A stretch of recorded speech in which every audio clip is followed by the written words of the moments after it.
Eureka! The story so far. Stationary things don't want to move. It takes a force to move them. Force equals mass times acceleration and is measured in newtons. When a force moves something through a distance, work is done. Work is measured in joules. 1 joule is the amount of work done when 1 newton of force is applied through a distance of 1 meter. And now, kinetic energy. Because of inertia or laziness, this billiard ball doesn't want to move. In fact, it would sit there all day minding its own business if another ball were not to come along and knock it into the pocket. Because the second ball forces the first one to move.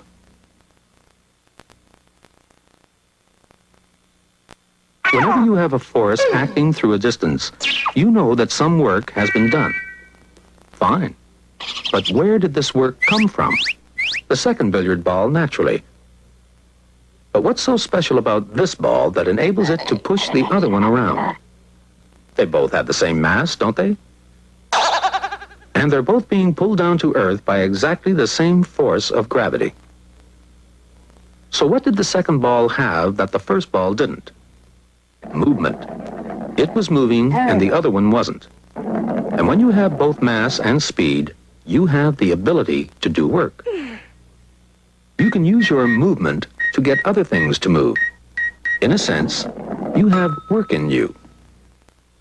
Physicists, keen as ever on borrowing words from other languages, went this time to Greek and found that the Greek word for in is en, and that the word for work is ergon. When you put en and ergon together, you get energon, which comes out as the English word energy. And the physicists agreed to use this word to mean the ability to do work.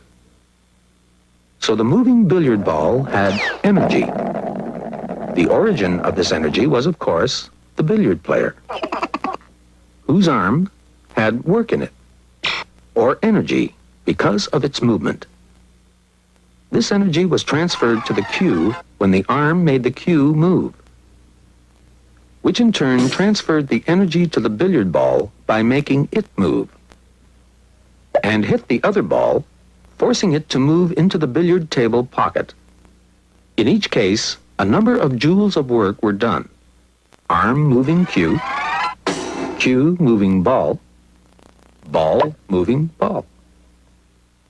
But since work is merely energy in action, and there's no work possible without energy, we might as well say that a number of joules of energy were expended each time. And that's exactly what we do say.